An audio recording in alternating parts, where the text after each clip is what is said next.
जळगावमधून एक अतिशय संतापजनक धक्कादायक अशी बातमी आहे। जळगावमध्ये सरपंच संतोष देशमुखांसारखीच निर्गुण हत्या करण्यात आली आहे। होय, सरपंच संतोष देशमुखांसारखीच निर्गुण हत्या।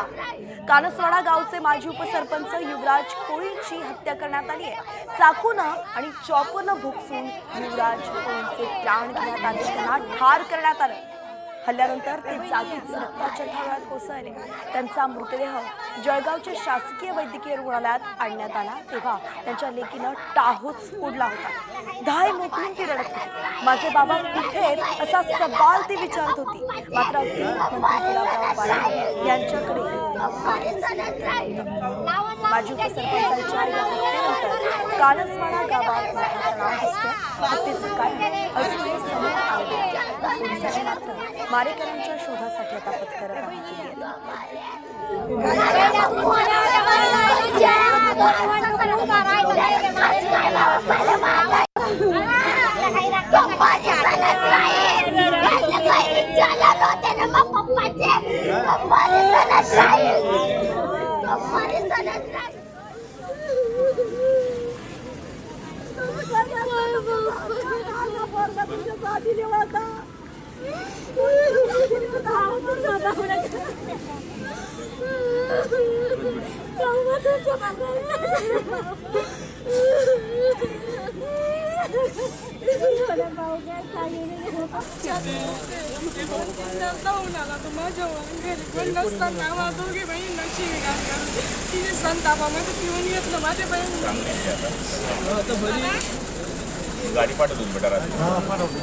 यांनी तिन्ही बापलेकांनी येऊन जीवितहानी केलेली आहे।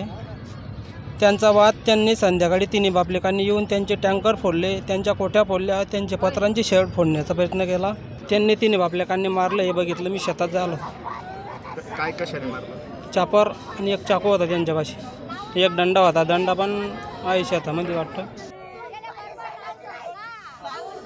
शिवसेनेचा एक उपसरपंच आणि सध्याचा तो ग्रामपंचायतचा सदस्य होता आणि सकाळी 8 वाजता त्याचं खून झाल्याची माहिती मला मिळालेली आहे।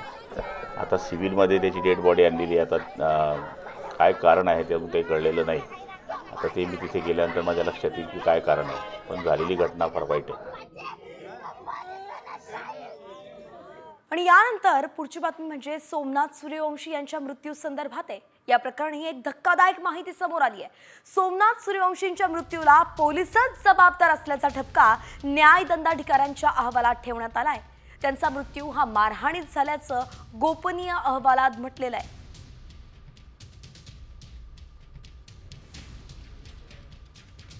तर दरम्यान दोषी पोलिसांवरती 302चा गुन्हा दाखल करण्याची मागणी सोमनाथ सूर्यवंशींच्या आईने केलेली आहे। माझ्या लेकराचा खून करणाऱ्या पोलिसांवरती कारवाई करावी अशी मागणीही त्यांनी केलेली आहे।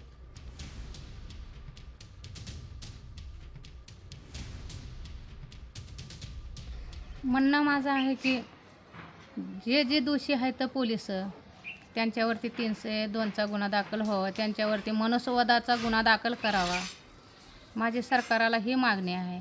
आणि ज्या माझ्या मुलाला मारहाण केले, ह्या मारहाणीमुळे माझ्या सोमनाथाचा मृत्यू झालेला आहे। ह्याच्यामध्ये माझ्या लेकराचं पोलिसांनी मर्डर केलेलं आहे आणि जे पोलीस दोषी आहेत त्यांच्यावरती कारवाई झाली पाहिजे लवकरात लवकर। तर दुसरीकडे सोमनाथ सूर्यवंशींच्या मृत्यू प्रकरणावरून विरोधकांनी सुद्धा सत्ताधाऱ्यांना चांगलंच घेरण्याचा प्रयत्न केलाय। संजय राऊतांपासून ते अगदी रोहित पवारांपर्यंत अनेक प्रश्न उपस्थित केलेत। परभणीच्या पोलीस कोठडीमध्ये सोमनाथ सूर्यवंशीची जी हत्या झाली आहे, वारंवार आम्ही तेच सांगतो आहोत ना। पोलिसांच्या मारहाणीत जर त्याची हत्या झाली असेल तर त्याला गृह खातं जबाबदार आहे।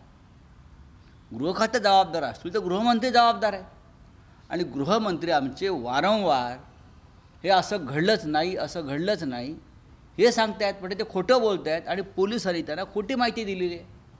मग याच्यावरती आता कारवाई कोणावरती करायची? स्वतः गृहमंत्री प्रायश्चित घेणार आहेत का? काल जर आपण बघितलं तर सोमनाथ सूर्यवंशींच्या बाबतीत न्यायदंड अधिकाऱ्यांनी सांगितलेलं, त्यांचा अहवाल आलेला आहे की सोमनाथ सूर्यवंशीला पोलीस स्टेशनमध्ये मारहाण झाली होती आणि मारहाण झाल्यानंतरच त्यांचा मृत्यू त्या ठिकाणी झाला. ज्या दिवशी ही घटना घडली त्या दिवशीच आम्ही सांगत होतो की याला पूर्णपणे तिथं असणारं पोलीस प्रशासन हे जबाबदार आहे. पण सत्तेत असणारे मंत्री नेते हे नेहमी त्या ठिकाणी काही गोष्टी लपवण्याचा प्रयत्न तिथं करत होते. आणि या महत्त्वाच्या अशा सविस्तर बातम्यांनंतर आता राज्यभरातील इतरही बातम्यांचा आपण वेगवान आढावा घेऊया टॉप 50च्या माध्यमातून. उन्हाळी सुट्ट्यांच्या निमित्तानं बाहेरगावी जाणाऱ्यांची संख्या अधिक असते आणि म्हणून मध्य रेल्वेनं कोकण मार्गावरती उन्हाळ्यात विशेष रेल्वेगाड्या चालवण्यात येणार आहेत. मध्य आणि कोकण रेल्वे मार्गावरून सीएसएमटी करमाळी सीएसएमटी विशेष रेल्वेगाडी धावणार आहे.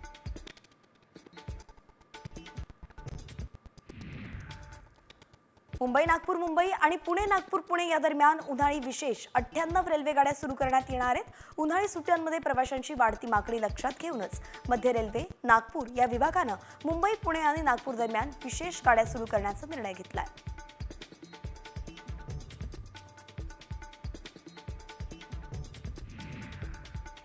MMRDAनं या वर्षात कांजूर मार्ग ते बदलापूर मेट्रो 14 मार्गिकेचं काम हाती घेण्याच्या अनुषंगानं हालचाली सुरू केल्या आहेत. या मेट्रो मार्गिकेचा अभ्यास करण्यासाठीच MMRD कडून लवकरच सल्लागार नेमला जाणार आहे. त्यामुळे लवकरच बदलापूरकरांना मुंबईत येण्याचा प्रवास आरामदायी होणार आहे. या मेट्रोवरती 15 स्थानकं असतील.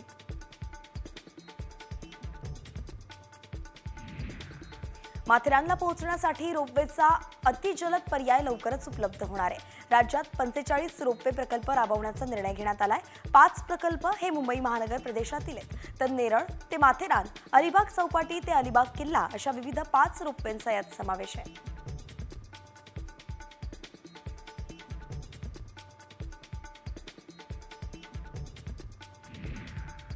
1 एप्रिलपासून समृद्धी महामार्गावरती 19% टोल वाढ लागू करण्यात आली आहे. नागपूर ते इगतपुरी हा 625 किलोमीटरचा मार्ग सुरू झालाय. या मार्गावरती प्रवासासाठी 1290 रुपये टोल द्यावा लागणार आहे. तर पुढील 3 वर्षांसाठी म्हणजेच 31 मार्च 2028 पर्यंत हे टोल दर लागू असतील.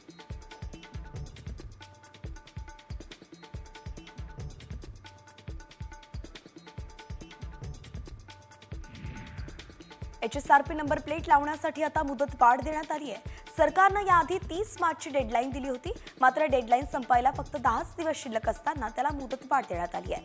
आता जुन्या वाहनांनाही HSRP नंबर प्लेट बसवावी लागेल आणि त्यासाठी 30 जून 2025ची नवी डेडलाईन आहे. ऑटो रिक्षा, ओला, उबर चालकांच्या मनमानीला चाप लावण्यासाठीच परिवहन मंडळानं मोठा निर्णय घेतलाय. जादा भाडे आकारणाऱ्या ऑटो रिक्षा, ओला, उबर चालकांची थेट व्हॉट्सअपवरती तक्रार करता येणार आहे.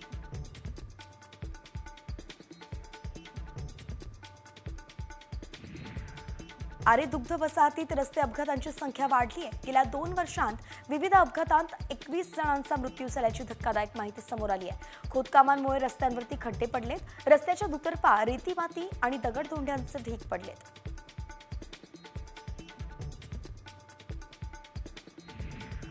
अंधेरी पूर्वच्या वाहतुकीबाबत कोणत्याही प्रकारचा समन्वय नसल्यानं रोज इथे वाहतूक कोंडी होतीये. अंधेरी पूर्व आणि जोगेश्वरी स्टेशन परिसरातून जुन्या नागरदास मार्गावरती मोठ्या प्रमाणात वाहतूक होत असते.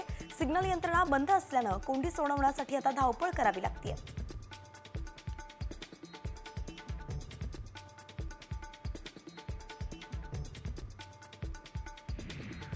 मारुती सुझुकी नंतर आता टाटा मोटर्सनं सोमवारी त्यांच्या वाहनांच्या किमती वाढवण्याची घोषणा केली आहे. नवी किमती 1 एप्रिलपासून लागू होणार असल्याची माहिती कंपनीनं एक्सचेंज फायलिंगमध्ये दिली आहे.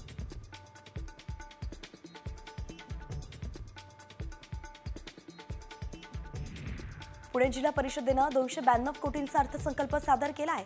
यावर्षीच्या अर्थसंकल्पात 58 कोटींची वाढ करण्यात आली आहे. थकीत पाणीपट्टीमुळे मिळणाऱ्या रकमेमुळे वाढ झाल्याची माहिती प्रशासनानं दिली आहे. तर शाळा सुधारणा, प्राथमिक आरोग्य केंद्रांचं सक्षमीकरण यासह अनेक योजनांचा अर्थसंकल्पात समावेश करण्यात आला आहे.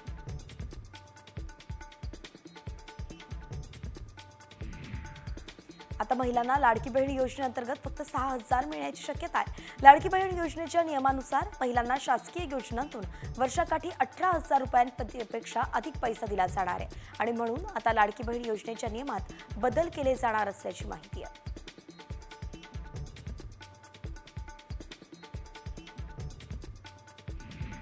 नागपूरच्या दंगलीनंतर आता बारीक लक्ष ठेवण्यासाठी एनआयएची टीम दाखल झाल्याची माहिती सूत्रांनी दिली आहे. दंगल किंवा तेढ उद्भवेल असं कोणी काम करतंय का यावरती टीमचं बारीक लक्ष असणार आहे.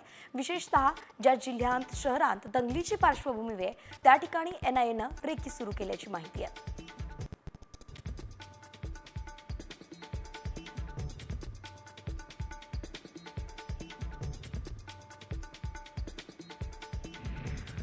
केंद्र सरकारी कर्मचाऱ्यांना मूळ पगाराच्या 50% रक्कम निश्चित पेन्शन म्हणून देण्याची तरतूद करण्यात आलेली आहे. Pension fund regularity and development ऑथॉरिटीनं यूपीएस लागू करणारी अधिसूचना जारी केली आहे.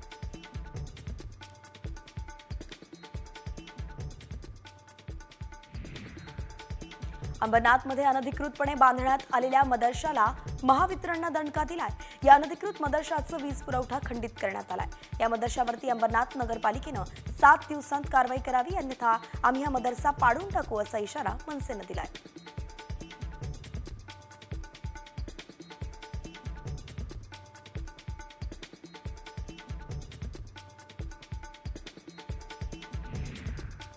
एक मोठी बातमी आता आपण पाहतोय. राज्यात पुन्हा एकदा वक्फ बोर्डचा मुद्दा पेटण्याची शक्यता आहे.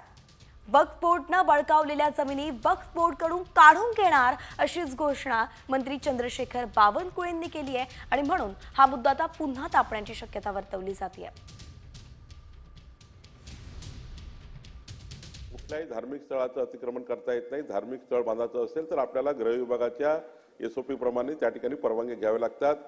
ज्या ज्या अतिक्रमण झाले आहेत त्यांनी परवानग्या घेतल्या नाही गृह विभागाच्या, त्या अतिक्रमण काढण्याकरता सरकारला काहीच अडचण नाही. की आपण जी काही यादी आपल्याकडे आहे आणि तुम्ही काही यादी आम्हाला द्याल, त्या दोन्ही याद्या मिळून ज्या ज्या स्थानिक प्राधिकरणाशी चर्चा करून त्यांच्याशी बोलून पोलिसांची मदत घेऊन गृह विभागाच्या निर्णयानुसार ते जर नसेल आणि त्यांनी जर परवानग्या घेतल्या नसेल तर ते अतिक्रमण काढून टाकण्याची कारवाई शासन करेल.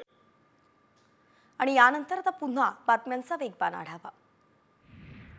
पुणे पोलिसांच्या गुन्हे शाखेची पुनर्रचना होणार आहे. गुन्हे शाखेची पुनर्रचना झाली तर तपासाला गती मिळण्याची शक्यता आहे. अतिरिक्त मनुष्यबळासाठी सुद्धा प्रशासन प्रयत्नशील आहे.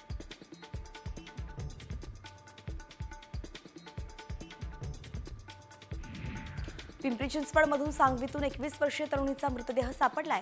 ही मुलगी बेपत्ता होती. लोहगडाच्या पायथ्याशी मृतदेह आढळून तिचा आला. गडावरून पडल्यानं मृत्यू झाल्याचा प्राथमिक अंदाज आता वर्तवला जातोय.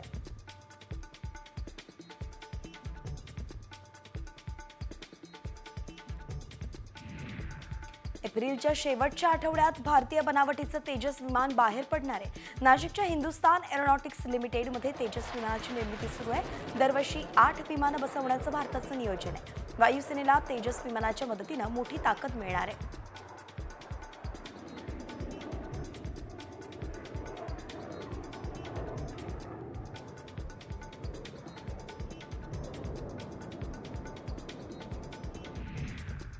सोशल मीडिया प्लॅटफॉर्म X कडून चालवल्या जाणाऱ्या ग्रोक AI वरती केंद्र सरकार कारवाईच्या तयारीत आहे. ग्रोक AI कडून वापरकर्त्यांना अपशब्द वापरले जात आहेत. चक्क शिवीगाळही केली जाते. ग्रोक AI ला उत्तर देण्यासाठी जो डेटा सेट पुरवण्यात आलाय त्याची माहिती देण्याचे निर्देशच केंद्र सरकारनं X ला दिलेत.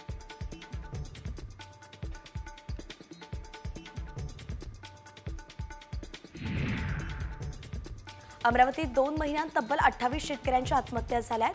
सततची नापिकी, कर्जाचा डोंगर, शेतमालाला नसलेला भाव यामुळे शेतकरी हवालदिल झाले.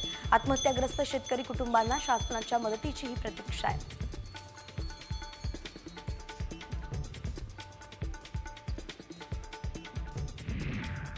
बुलढाण्यात शेतकरी आत्महत्यांचं सत्र सुरूच आहे. गेल्या वर्षभरात 262 शेतकऱ्यांनी आत्महत्या केल्या. विशेषतः मार्च महिन्यात आत्महत्यांचं प्रमाण अधिक असल्याचं प्रशासनाच्या आकडेवारीतून स्पष्ट झालंय आणि म्हणून प्रशासनानं शेतकरी आत्महत्या रोखण्यासाठी तातडीनं उपाययोजना कराव्यात अशी मागणी होतीये. परभणी जिल्हा सोनपेठ तालुक्यात पाण्याची कमतरता भासू लागली आहे. परिसरात 7 गावांचा पाण्याचा प्रश्न खूप गंभीर झालाय. धरणंही पूर्ण क्षमतेनं न भरल्यानं पाण्यासाठी वणवण होतीये.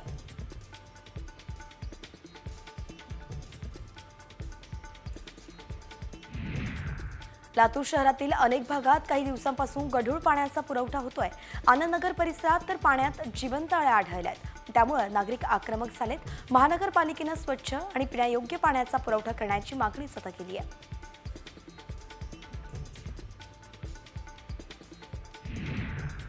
उद्या नाशिकमध्ये पाणी पुरवठा बंद राहणार आहे, तर रविवारी कमी दाबानं पाणी पुरवठा होणार आहे. तांत्रिक कामाचा पाणी पुरवठ्यावरती परिणाम होणार आहे. नागरिकांना 2 दिवस पाणी जपून वापरण्याचं आवाहन करण्यात आलंय.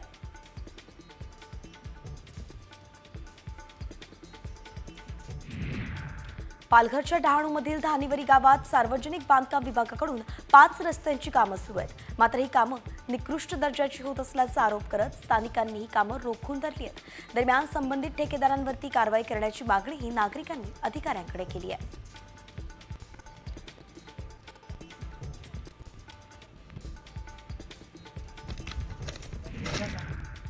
आणि यानंतर पुन्हा बातम्यांचा वेगवान आढावा. पालघर जिल्ह्यात पंतप्रधान आवास योजना ग्रामीण अंतर्गत 60,914 घरकुलांचं उद्दिष्ट ठेवण्यात आलंय आणि त्यापैकी 60,192 प्रस्तावांना जिल्हा प्रशासनाकडून हिरवा कंदील देण्यात आलाय. म्हणजेच एकूण प्रस्तावांपैकी 98.81% अर्जांना मंजुरी मिळाली आहे. जालन्यात शेतकऱ्यांचा शेतमाल चोरणारी टोळी गुन्हे शाखेच्या पथकानं जेरबंद केली आहे. या टोळीकडून जिल्ह्यातील वेगवेगळ्या ठिकाणांचे 8 गुन्हे उघडकीस आलेत. त्यांच्याकडून 11 लाखांचा मुद्देमालही जप्त करण्यात आलाय.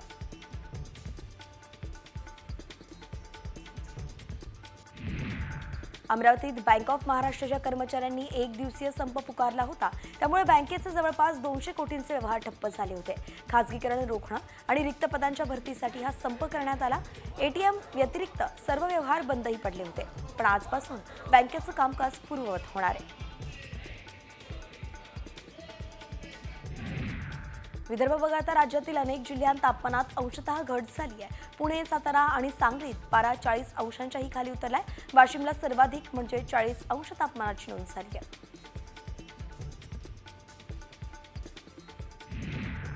यवतमाळच्या पुसदमध्ये प्रसूती दरम्यान महिलेचा मृत्यू झाल्याप्रकरणी आता पुसद उपजिल्हा रुग्णालयाच्या महिला वैद्यकीय अधीक्षकावरती अखेर गुन्हा दाखल करण्यात आलाय. हलगर्जीपणा आणि चुकीच्या पद्धतीनं उपचार केल्याचं वैद्यकीय अहवालात समोर आलंय. गुन्हा यामुळेच दाखल झालाय.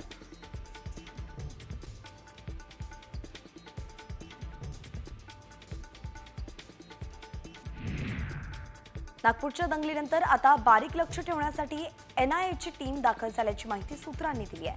मराठवाड्यातल्या जालना, परभणी, नांदेड, बीड, उदगीरमध्ये ही टीम लक्ष ठेवण्यासाठी दौरा करत असल्याची माहिती आहे. दंगल किंवा तेढ उद्भवेल असं कोणी काम करतंय का यावरती टीमचं बारीक लक्ष आहे.